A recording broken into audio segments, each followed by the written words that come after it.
وبركاته. السلام ورحمة الله تعالى وبركاته. الحمد لله على نعمة الإسلام، الحمد لله على نعمة الإيمان، الحمد لله على نعمة الاجتماع في مولد سيدي ولد عدنان صلى الله عليه وآله وصحبه وسلم. Alhamdulillah, segala puji syukur kepada Allah Subhanahu wa taala atas anugerah keislaman. Segala puji syukur kepada Allah Subhanahu wa taala atas keimanan. Segala puji syukur kepada Allah Subhanahu wa taala yang telah Allah karuniakan kepada kita, yaitu perkumpulan memperingati daripada bagi Maulid Nabi Muhammad sallallahu alaihi wa ala alihi wasallam. Wa nusalli wa nusallim ala tibbil qulubi wa dawaiha sayyidina Muhammad.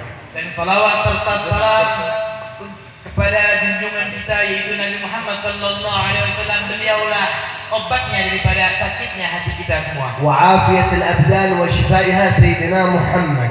Dan keselamatan dan keafiatan jasad kita berkat Nabi Muhammad sallallahu alaihi Nurul wasallam. absari wa dhiyaiha sayyidina Muhammad. Dan cahaya daripada kedua mata kita yaitu Nabi kita wa Maulana Muhammad sallallahu alaihi wasallam. Allahumma salli wa sallim wa barik wa karrim wa sharrif wa 'azzim ala sayyidina Muhammadin الفاتح لما أغلق والخاتم لما سبق ناصر الحق بالحق والهادي إلى صراطك المستقيم صلى الله وسلم عليه وعلى آله عد قدره ومقداره العظيم. Salawat serta salam kita curahkan kepada Nabi Muhammad sallallahu alaihi wasallam, yang mana beliau adalah kunci pembuka dari segala hal yang tertutup. Al-Khatim lima sabaq, beliau adalah penutup dari yang terdahulu, nabi-nabi terdahulu. Nasiril haq bil haq, beliau adalah penolong dari segala kebenaran demi kebenaran. Sallallahu alaihi wa ala alihi wasallam. Jazallah Ustaz Jilani ala hadha al-majlis al-mubarak, wa nas'al Allah subhanahu wa ta'ala an yarzuqkum wa iyana kamal at-tawfiq insyaallah wa kamal al-ikhlas. Terima kasih banyak kepada Ustaz Jilani telah mengadakan majlis seperti ini. Semoga Allah Subhanahu wa taala menyempurnakan segala taufiknya dan segala keikhlasannya. Jazallah habibana Habib Ahmad As-Sagaf ala ma sami'na wa athafana من موائد وفرائد وعطايا من الله سبحانه وتعالى على عظمة هذا النبي محمد صلوات ربي وسلامه عليه. Nah, kita ucapkan juga terima kasih kepada guru kita Habib Ahmad Asgaf yang telah menyampaikan daripada ceramah, tausiah dan nasihatnya kepada kita akan keagungan baginda Nabi Muhammad sallallahu alaihi wasallam. Jazallah al-habaib wal-hiyaiyin wal-masyayikh Habib Ali Abbas وغيرهم من الحاضرين والحاضرات والمسلمين والمسلمات في هذا المجمع المبارك. نسأل الله لنا ولكم كمال الاستماع لما يلقى علينا. Dan terima kasih banyak kepada hadirin wal hadirat, khususnya para kiai, para masyayikh, Habib Tahir Laqqas, dan semoga Allah Subhanahu wa taala menyempurnakan pendengaran kita semua. جمعكم الله سبحانه وتعالى في هذا الموسم العظيم شهر ربيع الأول. Allah telah mengumpulkan kalian di sini pada bulan, yaitu bulan Rabiul Awal. وما جمعكم الله سبحانه وتعالى إلا أنكم تحبوه صلى الله وسلم عليه وعلى آله. Allah Subhanahu wa taala tidak akan mengumpulkan kita semua di tempat ini kecuali Allah Subhanahu wa taala mencintai kita semuanya. المحبين هذه مجالس المحبين، أما المبغضين فهم يبغضون هذه المجالس. Orang-orang yang cinta kepada Allah, orang-orang yang cinta kepada Rasulullah, mereka lah orang-orang yang hadir di sini. Adapun orang-orang yang benci kepada Allah, tidak suka kepada Allah, tidak suka kepada Rasulullah, tidak akan hadir di majelis yang seumpama ini. المحبين في مثل هذه المجالس قلوبهم متشوقة متعلقة لذات النبي محمد صلى الله عليه وسلم. Orang semuanya yang hadir ke tempat ini, yang sesungguhnya mereka adalah orang-orang yang cinta dan rindu kepada Nabi Muhammad sallallahu alaihi wasallam. الحاضرين في مثل هذه المجالس يخرجون وعليهم نور يضيء للغير من الغافلين والعاصين إلى نور هذه المجالس المباركة. Ketahuilah, orang-orang yang hadir di majelis yang seperti ini, ketika dia pulang, dia membawa cahaya Nabi Muhammad SAW. Nah, cahaya yang dia bawa pulang tersebut akan menularkan, memberikan cahaya tersebut kepada orang-orang yang lalai dari Allah, orang-orang yang bermaksiat kepada Allah Subhanahu wa taala, sehingga hati mereka masuk juga daripada cahaya Nabi Muhammad SAW. وكما سمعنا عند ذكر الصالحين تنزل الرحمة. Dan seperti yang kita dengar, ketika disebut nama-nama orang-orang yang soleh, maka di situ turunlah rahmatnya Allah Subhanahu wa taala. كيف إذا ذكر سيد الصالحين ونبي الصالحين وحبيب الصالحين صلوات ربي وسلامه عليه. Lantas bagaimana jika yang kita sebut di sini adalah pemimpin daripada orang yang soleh, pemimpin dari segala nabi, pemimpin dari segala rasul, yaitu baginda Nabi Muhammad sallallahu alaihi wasallam. ولا شك ولا ريب أن الرحمة موجودة تنزل في هذه المجالس. Tidak diragukan lagi bahwasanya rahmatnya Allah akan turun di majelis ini. لكن بعض القلوب مغلقة عن هذه الرحمة وبعض القلوب مفتوحة لهذه الرحمة. Akan tetapi ketahuilah di antara kita yang hadir di sini hatinya tertutup, tidak bisa menerima rahmat Allah Subhanahu wa taala, dan sebagian lagi hatinya terbuka menerima rahmat Allah Subhanahu wa taala. القلوب المفتوحة في هذه المجالس الحاضرة العاشقة المشتاقة للنبي محمد في هذه المجالس تنزل فيها الرحمة وتكون الرحمة الشفاء للقلوب. Ketahuilah bahwasanya orang yang hadir di tempat ini hatinya dia terbuka untuk merindukan Nabi Muhammad SAW, bahwasanya rahmat itu akan masuk ke hati tersebut dan akan menyembuhkan daripada segala macam hati sakitnya hati. لكن القلوب الغافلة القلوب المركزة القلوب المغلقة في هذه المجالس يحضر بجسده وفكره وقلبه معلق بالخارج، هذا لا تفيده الرحمة، لا تنزل عليه الرحمة. Akan tetapi sebaliknya, orang-orang yang hadir di sini yang hatinya tertutup, hanya jasadnya saja, akan tetapi pikirannya di luar. Jasadnya saja hadir di sini, pikiran dan benaknya ada di luar, maka ketahuilah itu tidak ada manfaatnya kepada orang tersebut. Dia tidak akan mendapatkan rahmatnya Allah Subhanahu wa taala. Kenapa? Karena jasadnya saja yang di sini, sedangkan pikirannya di luar. والرحمة رحمتين. Ketahuilah rahmat Allah itu ada dua. رحمة معنوية من الله سبحانه وتعالى وهي السكينة والوقار. Rahmat yang ma'nawiyah, yang itu ketenangan dan ketentraman di hati kita. فإذا أحسسنا بالسكينة والطمأنينة والوقار في هذه المجالس أعرفوا أن الرحمة قد نزلت. Ketahuilah bahwasanya rahmat إذا تيقنا السكينة والوقار في قلوبنا هذا دليل أن الرحمة نزلت علينا. Ketahuilah bahwasanya kalau rahmatnya Allah Subhanahu wa taala turun kepada kita semuanya, kita merasakan ketenangan dan kenyamanan hadir di majelis ini, itu adalah tanda-tanda rahmatnya Allah Subhanahu wa taala kita dapatkan. والرحمة الأخرى الرحمة الثانية الرحمة الحسية. Rahmat yang kedua adalah rahmat yang hissi. وهي سكون النبي محمد في قلوبنا صلى الله عليه وسلم الرحمة المهداة. Ketahuilah rahmat itu adalah adanya Nabi Muhammad SAW di hati kita semuanya. من سكن رسول الله في قلبه فالعافية التامة والصحة الكاملة له. Maka ketahuilah barang siapa yang من سكن رسول الله في قلبه من سكن حب رسول الله في قلبه كانت هذه الرحمة المهداة شفاء لقلبه شفاء لبدنه. Maka ketahuilah jikalau di hati seorang tersebut adanya baginda Nabi Muhammad SAW, ada kecintaan kepada Nabi Muhammad SAW, maka hati tersebut niscaya akan sembuh dari segala penyakit-penyakit hati. لذلك هذه المجالس المباركة هي سبب أن نقرب إلى النبي محمد، أن نتحصل على حب النبي محمد صلوات ربي وسلامه عليه. Ketahuilah bahwasanya majelis yang seperti ini adalah majelis yang bisa mendekatkan kita kepada Nabi Muhammad sallallahu alaihi wasallam. لذلك احضروا قلوبكم في هذه المجالس المباركة عسى الله أن يعطينا من رحمته الحسية والمعنوية. Oleh karena itu hadirkanlah hati-hati kita di majelis ini agar Allah Subhanahu wa taala memberikan rahmatnya, baik itu rahmat yang ma'nawi ataupun hissi. والدليل أن الله قد أنزل الرحمة على قلوبنا أن نخرج من هذه المجالس ونحن خائفين من الله من المعاصي باعدين مبتعدين عن جميع المخالفات. Ketahuilah bahwasanya ketika rahmatnya Allah Subhanahu wa taala telah turun kepada kita semuanya, ketahuilah ketika kita keluar dari majelis ini kita akan takut kepada Allah Subhanahu wa taala. لأن رسول الله صلى الله عليه وسلم لولاه ما خلقنا الله سبحانه وتعالى. Karena kalau bukan karena baginda Nabi Muhammad SAW, maka semuanya tidak akan diciptakan.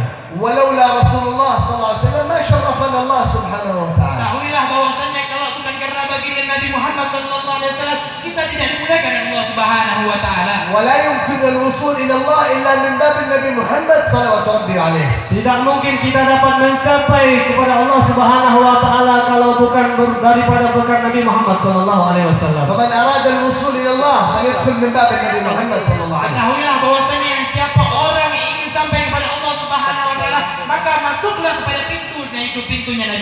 sallallahu alaihi ومن wasallam. أراد السعادة الأبدية في الدنيا والآخرة فليأتي من طريق النبي محمد إلى الله سبحانه Dan وتعالى. barang siapa yang menginginkan kebahagiaan yang abadi di dunia dan akhir, maka jalanlah daripada jalan yang diajarkan baginda Nabi Muhammad sallallahu alaihi wasallam. باب النبي محمد هو الأخلاق والآداب. Ketahuilah pintu Nabi Muhammad itu adalah akhlak dan adab. باب النبي محمد إلى الله سبحانه وتعالى البعد عن المعاصي والمحافظة على الفرائض. Pintu Nabi Muhammad sallallahu alaihi wasallam adalah dengan kita mengikuti Nabi Muhammad sallallahu alaihi wasallam, kita menjauhi dari segala maksiat dan kita menjaga dari apa yang telah diperintahkan oleh Allah Subhanahu wa taala. باب النبي محمد صلى الله عليه وسلم أن نأخذ بناتنا وأولادنا إلى هذه المعاهد المباركة كمعهد شفاء القلوب، نضع في أولادنا يعرفون الله، يعرفون محبة رسول الله صلوات ربي وسلامه عليه. Dan pintunya Rasulullah sallallahu alaihi wasallam dengan cara kita mengambil anak perempuan kita, anak laki kita, masukkan ke pondok pesantren seperti pondok Syifa'ul Qulub. Insyaallah kita bisa mendapatkan keberkahan Nabi Muhammad sallallahu alaihi wasallam. هذه المعاهد المباركة هي أصل شفاء القلوب لأن فيها الصلوات الخمس في جماعة. Ma'had yang seperti Syifa'ul Qulub ini adalah tempat yang untuk kita kebaikan, mengobati daripada hati-hati kita. هذه المعاهد المباركة كهذا المعهد المبارك هي سبب الوصول إلى الله لأن فيها الخلوة مع الله والبعد عن المعاصي. Ketahuilah bahwasanya pondok pesantren seperti pondok Syifa'ul Qulub itu pondok yang sampai kepada Allah Subhanahu wa taala karena dia menjalankan perintahnya Allah dan menjauhi segala larangannya Allah Subhanahu wa taala. لذلك نحن وإياكم أيها الحاضرين والحاضرات الآباء والأمهات الأهم، الآباء والأمهات أين أبناؤكم؟ أين بناتكم؟ مع من يجلسون؟ أين يدرسون؟ Oleh karena itu hadirin hadirat khususnya kepada bapak-bapak dan ibu-ibu sebagai orang tua, di mana anak-anak kalian, dengan siapa aja bermain, dengan siapa aja duduk. أعظم فائدة في ربيع الأول وأعظم فائدة من هذه المجالس أن نخرج ونحن حاملين نحمل هم تربية بنتي تربية ابني على التربية المحمدية الذي يرضاها الله.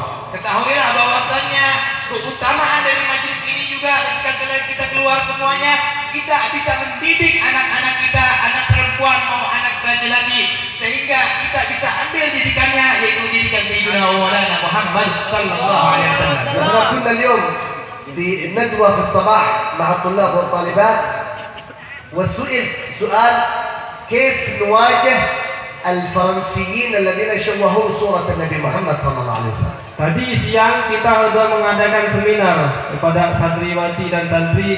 Di situ kita mendapati daripada pertanyaan bagaimana kita ini menanggapi akan apa yang telah dilakukan oleh Presiden Prancis. وسألنا سؤال آخر كيف تتم المقاطعة؟ كيف نقاطع هذه الفرنسية؟ Dan ada soal yang terakhir yaitu bagaimana caranya kita memutus daripada orang-orang Prancis. نقول لهم أولا الغضب في القلوب لابد لكل مؤمن أن يغضب على رسول الله صلى الله عليه وسلم. لابد أن ينكر هذا بقلبه، لابد أن يغضب بقلبه لهذا. Yang pertama kita ini harus mengingkari di hati kita akan perbuatannya yang menghina baginda Nabi Muhammad sallallahu alaihi wasallam. وأفضل الغضب وأفضل ما يكمن هؤلاء الكفار الفجرة الذين شوهوا سمعة النبي محمد مقاطعة أخلاقهم، مقاطعة أفعالهم، مقاطعة شيء من لباسهم، شيء من معاملاتهم. Dan cara yang kedua yaitu yang paling penting adalah kita menjauhkan daripada akhlaknya mereka, daripada pakaiannya mereka, daripada perilakunya mereka semuanya. الذي يغضب يقول هؤلاء فرنسيين ويلعن ويسب وهو ينظر إلى النظر الحرام. هذا ليس مقاطعة، هذا كذاب منافق. Orang yang mengatakan oh itu laknat orang Prancis itu, Presiden Prancis itu laknat Allah Subhanahu wa taala, sedangkan dia sendiri melakukan maksiat kepada Allah Subhanahu wa taala. Ini bukan kecintaan yang hakiki kepada baginda Nabi Muhammad SAW. الذي يغضب ويسب ويلعن هؤلاء الكفرة وهؤلاء وهو عاق والديه، هذا منافق. ليس مقاطع حقيقي أصلا. Ketahuilah bahwasannya orang yang suka menghina orang Prancis tadi itu, orang dihina, dicaci maki, dilaknat, dan dia masih tidak berbakti kepada orang tuanya, ketahuilah dia bukan orang-orang sesungguhnya yang membenci orang-orang Prancis. الذي يقول هؤلاء الكفرة ويلعن ويسب لكن جواله مليء بالأشياء المحرمة، هذا ليس مقاطع أصلا. Dan begitu juga dengan seseorang yang melaknat, mencaci maki atau penghina Nabi Muhammad SAW yang di Prancis, akan tetapi di HP-nya penuh dengan kemaksiatan, penuh dengan apa yang telah diharamkan oleh Allah Subhanahu Wa Taala, maka ketahuilah orang ini bukan termasuk orang yang cinta Nabi Muhammad SAW secara hakikat. أفضل وأعظم وأجل ما يقربنا إلى النبي محمد العمل بآدابه وأخلاقه. Ketahuilah bahwasanya suatu hal yang paling agung, yang paling indah untuk mendekatkan diri kita kepada Nabi Muhammad SAW, kita ikuti adab-adabnya Nabi Muhammad SAW. وأكبر ما يبغض الكفار اتباعنا للنبي محمد صلى الله عليه وسلم. Dan kebencian yang terbesar apa yang dilakukan oleh orang-orang kafir yang menghina Nabi Muhammad SAW, yaitu dengan kita mengikuti jejak baginda Nabi Muhammad SAW. Kita mengikuti apa yang telah diajarkan oleh baginda Nabi Muhammad SAW. هذا الزمان تدخل إلى بيوت المسلمين تجد الابن والبنت جالسين على العبادات، على الألعاب، الأب على الجوال، على الانستغرام، الأم على الفيسبوك، ما في أحد منهم يذكر الله، لا يوجد أحد منهم يقرأ القرآن، ما في مجلس علم في البيت، كلهم على الجوالات والعياذ بالله. Ketahuilah bahwasanya pada zaman ini kita masuk ke setiap rumah, di situ ada seorang anak yang sedang main HP tentang Instagram, ada orang tua yang main HP dengan Facebook. Ketahuilah orang-orang yang tersebut adalah orang-orang yang bukan cinta kepada Nabi Muhammad. Tidak ada di dalam rumah itu adalah pelajaran-pelajaran Nabi Muhammad SAW. بل يسمعون الأذان ويسمعون الإقامة ما يتحرك منهم متحرك لصلاة الجماعة، كلهم معتكفين، نوينا الاعتكاف على الجوالات. Bahkan ketika mendengar suara azan, mendengar sudah dikumandangkannya qomat, masih khusyuk memainkan HP, tidak bergerak sama sekali dari tempat duduknya. Ya, sampai dia itikaf. Itikafnya apa? Itikaf untuk main HP. لذلك أكثر ما يشغل اليوم الصغار والكبار والنساء والرجال الجوال. Ketahuilah bahwasanya pada zaman ini orang-orang semuanya, yang kecil, yang besar, yang tua, yang sudah paling tua, setiap harinya disibukkan dengan main HP. وإذا قلنا الواحد يجلس مع الله قليل يصلي على النبي 100 مرة، يقول أوه 100 مرة كثير. إيه أنت ساعتين 3 ساعات على الفيسبوك، ساعتين 3 ساعات على الجوال، على الانستغرام، على اليوتيوب، على الواتساب، على التويتر وعلى المصايب وعلى غلط 5 دقائق الصلاة على النبي كثير عليك. Zaman sekarang mungkin ada seseorang yang dia untuk melakukan ketaatan itu berat. Hanya membutuhkan waktu mungkin 1 jam untuk berzikir kepada Allah Subhanahu Wa Taala, 5 menit untuk bersalat kepada Nabi Muhammad SAW, itu sudah merasa bosan, berat baginya, terbebani. Tapi sedangkan dia main HP, main Facebook, sosmed yang lain sebagainya, itu dia khusyuk tahan sampai 3 jam. يمر عليهم 24 ساعة ففتحوا المصحف. أي مسلمين هؤلاء؟ Gimana kita sudah lewat daripada 24 jam kita lewati, tidak sehari, tidak 1 menit, 1 detik kita buka daripada Al-Quran. Gimana orang tersebut mau dikatakan orang muslim? بعض الناس ما يعرف القرآن إلا في رمضان، في رمضان يأتي يمسك المصحف فقط. Bahkan di zaman sekarang umat Islam, umat Nabi Muhammad SAW di bulan Ramadan, yang bulan Ramadan adalah bulan Quran, tidak sama sekali membuka Al-Quran, cuma menyentuhnya saja itu naruh lagi. وإذا صلى صلاة السنة أو صلاة الفرض وطول الإمام قليل عاد يتكلم. إيه هذا الإمام يطول؟ هذا مشكلة هذا الإمام. إيه أنت تجلس ساعة ساعتين على الفيسبوك والإنستغرام ما في ملل، لكن صلاة الجماعة في ملل، في كسل. Ketahuilah orang-orang sekarang ketika sholat berjamaah, dia ketika imam sholat ayatnya agak panjang aja dia kesel. Imam apaan ini kok lama banget sholatnya? Tapi dia sekarang dia duduk dengan HP 1 jam, 2 jam, 3 jam. Tidak ada sukat, tidak ada tumpeng, tidak ada risih, malah dia cinta sama itu HP dibandingkan sama sholat. وإذا بعضهم مسك المصحف وفقه الله لقراءة القرآن فتح المصحف 5 دقائق 10 دقائق خلاص كسلان، إن شاء الله بكرة المصحف يغلق.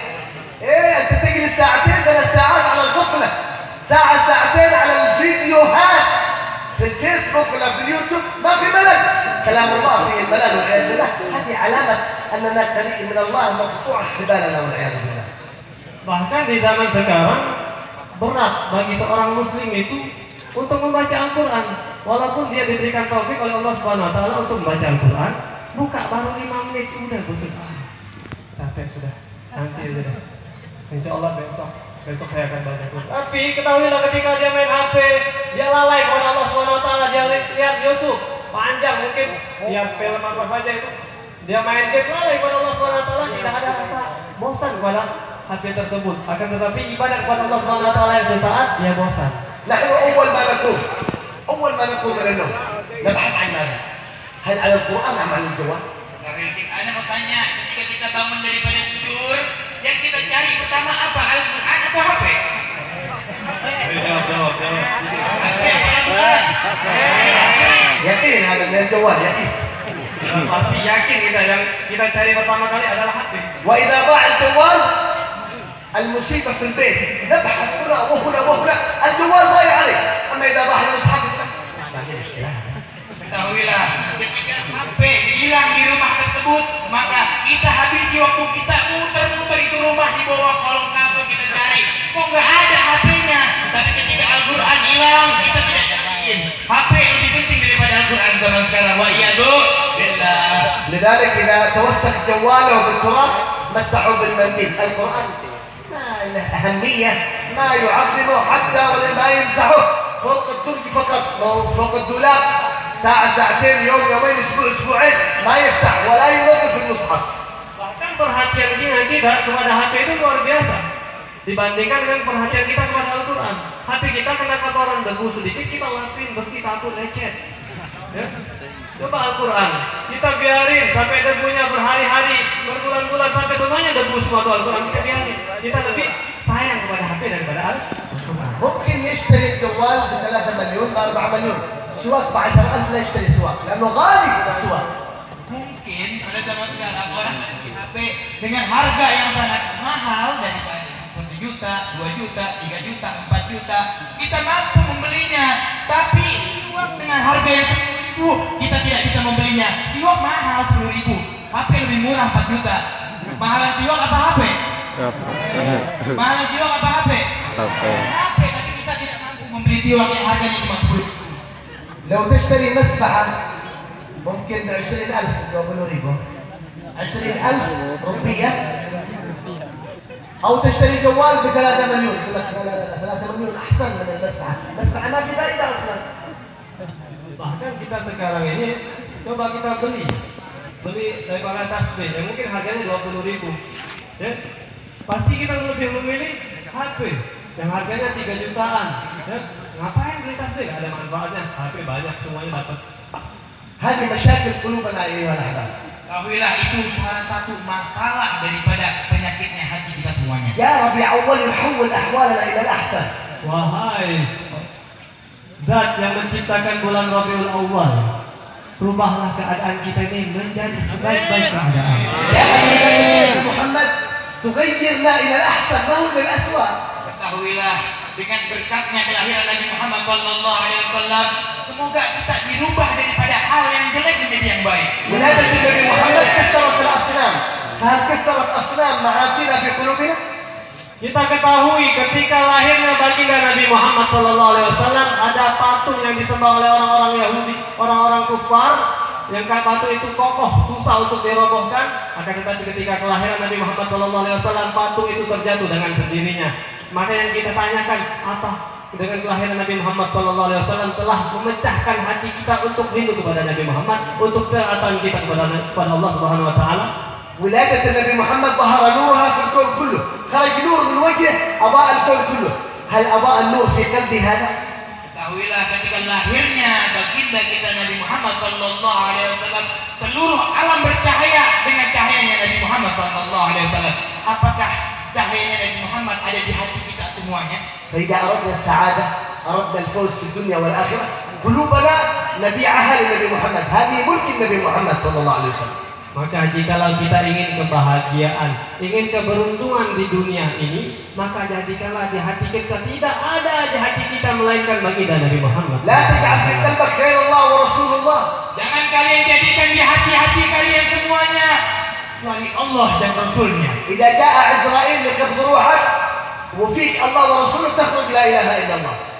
Maka jikalau ajal menjemput kita, nyawa kita mau dicabut, hati kita ada Allah dan Rasulnya, niscaya kita mati dengan mengucapkan la ilaha illallah. وإذا كان في قلبك صور الكفار حب الكفار، حب المنافقين، حب اللاعبين، حب الفسقة من الفاسقين. أول ما يأتي إسرائيل تخرج هذه صورهم وتخرج أخلاقهم والعياذ بالله على سوء الخاتمة. Ketahuilah bahwasannya kalau di hati kita semuanya ada daripada kecintaan kepada orang-orang kafir, kita cinta kepada orang-orang munafik, ketahuilah nanti ketika kita meninggal semuanya yang paling pertama keluarnya orang-orang munafik. Wa iyadu billah.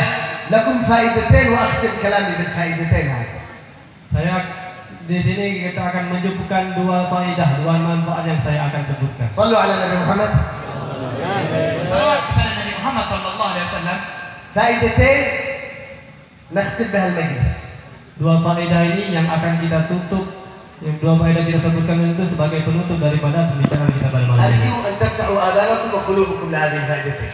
Saya berharap kalian semuanya mendengarkan betul-betul khusyuk dan hadirkan hati-hati kalian dengan faedah yang dua akan kita sebutkan ini. نحن كلنا نريد أن الله يرفع الفيروس هذا كورونا، صحيح؟ Pasti kita yang hadir di sini menginginkan corona ini cepat-cepat diangkat, betul nggak? نحن نريد أن الله يرفع البلايا، يدفع البلايا عني وعن زوجتي وعن أولادي وعن أهل بيتي، صحيح؟ Apakah betul kita semuanya ingin Allah Subhanahu wa taala angkat segala macam bala untuk keluarga kita? Betul apa enggak? نحن نريد أن الله يوسع أرزاقنا، نريد المال يكون كثير، معي بيت، معي زوجة، معي أولاد، معي سيارة، معي مال كثير، صحيح؟ Kita semua di sini menginginkan diluaskan rezeki kita, kita menginginkan punya rumah sendiri, kita menginginkan punya mobil sendiri, kita menginginkan punya harta yang banyak, betul nggak? Yang ada di sini menginginkan. نحن نريد أن الله ينور قبورنا إذا دخلنا القبور بعد الموت، أن الله يجعل قبورنا روضة من رياض الجنة، صحيح ولا ما هو صحيح؟ Apakah betul ketika kita meninggal kita ingin kuburan kita bercahaya, kita ingin kuburan kita adalah termasuk daripada kebun-kebun di surganya Allah Subhanahu wa taala? Betul atau enggak? ثلاث فوائد عظيمة: دفع البلاء، توسيع الرزق، الأنس في القبر. Ya, tiga faedah, tiga manfaat yang akan kita bacakan daripada amalannya, yang mana amalannya itu mempunyai tiga manfaat. Yang pertama itu untuk mencegah bala, yang kedua meluaskan rezeki kita, yang ketiga akan menerangi daripada kuburan kita serta dijadikan taman daripada tamannya surga. إذا نريد هذه الثلاث الفوائد نقول كل يوم لا إله إلا الله الملك الحق المبين 100 مرة فقط. Kalau kita ingin daripada tiga hal tersebut, setiap harinya kita melantunkan daripada kalimat La ilaha illallah al-malikul haqqul mubin cuma 100 kali. لا إله إلا الله الملك الحق المبين 3 دقائق، لا تزيد على 3 دقائق 100 مرة. Insya Allah kita membaca kalimat La ilaha illallah al-malikul haqqul mubin tidak lebih dari 3 menit. ممكن تقرأوا معي لا إله إلا الله الملك الحق المبين؟ Mungkin nanti kita bacakan La ilaha illallah al-malikul haqqul mubin لا sama. لا إله إلا الله الملك الحق المبين. لا إله إلا الله الملك الحق المبين. Al-malikul haqqul mubin. لا إله إلا الله الملك الحق 100 مرة 100 kali aja.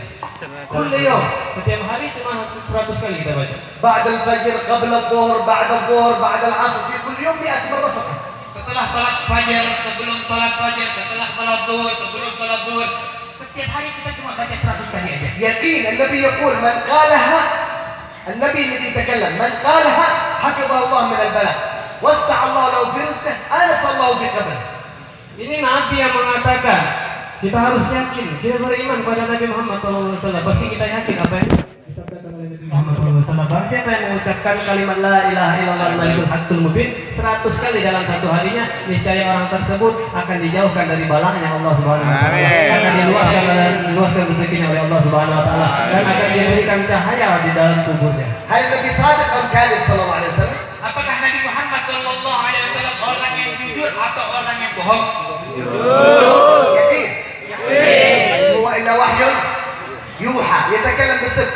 3 فوائد يقين إذا حافظتم على لا إله إلا الله الملك الحق المبين. Kita harus dengan yakin in huwa ila wahyun yuha. Tidak ada perkataan yang terkeluar daripada lisan Nabi Muhammad SAW melainkan itu adalah wahyu dari Allah Subhanahu wa taala. maka kita harus yakin, kita amalkan amalan yang kita baru tadi kita sebut. من بكرة إن شاء الله أنا وزوجتي وأولادي لا إله إلا الله الملك الحميد كل يوم 100 مرة زوجتي وأبنائي بناتي كله يشتغل. Insya Allah mulai besok kita sama anak-anak kita semua sama istri-istri kita sibukkan diri kita untuk membaca La ilaha illallah al-malikul haqqul mubin setiap harinya 100 kali. الفائدة الثانية Adapun manfaat faedah yang kedua yang akan kita sebutkan, قال صلى الله عليه وسلم من صلى عليه في كل يوم 100 مرة إلا قضى الله له 100 حاجة. Ketahuilah bahwasanya Rasulullah sallallahu alaihi wasallam bersabda, barang siapa yang menyebutkan la ilaha illallah اللهم صل. barang siapa yang bersalawat kepada Muhammad sallallahu alaihi wasallam sebanyak 100 kali, maka Allah Subhanahu wa taala akan menggabulkan 100 hajatnya dia. Amin. 70 حاجة من حاجات الآخرة 30 حاجة من حاجات الدنيا. yang mana hajat yang akan Allah kabulkan kepada kita itu 70 hajat, yaitu hajat-hajat nanti di akhirat. Dan 30 hajat tersebut Allah akan kabulkan di dunia. أنتم هل يوجد معكم 30 حاجة من حاجات الدنيا؟ لا. Apakah kalian semua setiap hari memiliki 30 hajat? ممكن 10 حاجات معكم ممكن تفكروا في 5 حاجات أما 30 حاجة كثير. Adapun mungkin yang kita pikirkan cuma hajat kita ada 5, 10, 30 hajat itu terlalu banyak. لكن النبي قال من صلى عليه كل يوم 100 مرة قضى الله له 30 حاجة من حاجات الدنيا 70 حاجة من حاجات الآخرة. Karena Nabi Muhammad SAW telah bersabda yang baru tadi kita sebutkan hadisnya, barang siapa yang bersalawat kepadaku setiap harinya sebanyak 100 kali, maka Allah Subhanahu wa taala akan kabulkan hajatnya sebanyak 100 kali, 70 hajat akhirat dan 30 hajat dunia. ونطلب العفو والمسامحة على التطويل في الكلام هذا. Saya minta maaf pada semuanya para hadirin wal hadirat atas panjangnya pembicaraan saya ini. نحن زرناكم في الله ومن أجل الله سبحانه وتعالى. Kami ziarah di sini melainkan karena Allah Subhanahu wa taala. وكلكم تتوجهون ونحن نتوجه إلى الله بأن الله يصلح المسلمين ويفرج على المسلمين في مثل هذه المجالس. Dan berkumpulnya kita di sini semuanya hanya ingin mendapatkan ridhonya Allah Subhanahu wa taala. Dan Allah Subhanahu wa taala akan mengangkat segala bala daripada kaum muslimin wal muslimat. ونسأل الله لنا ولكم القبول والفتوح والمنوح وصلاح القلب والجسد والروح. تب علينا توبة نصوحا سكنا بها الليل والجسد والروح. أهلنا في هذه المجالس وسعدنا في هذه المجالس. يا رب يا رب هذه المجالس المباركة يا رب العالمين. صلى الله على سيدنا محمد وآله وصحبه وسلم والحمد لله رب العالمين. Beliau Syekh Saleh bin Muhammad Al-Faqir Al-Umari menutup daripada nasihat-nasihatnya dengan memanjatkan doa-doa yang beliau sebutkan tadi. Semoga doa-doa tersebut dikabulkan oleh Allah Subhanahu wa taala dan kita termasuk orang-orang yang dicintai oleh Nabi Muhammad sallallahu alaihi wasallam sehingga kita semua bisa berkumpul bersama Nabi Muhammad sallallahu alaihi wasallam. Amin ya rabbal alamin. Mungkin ini saja yang bisa kami terjemahkan. Kurang lebihnya mohon maaf. Wassalamualaikum warahmatullahi wabarakatuh.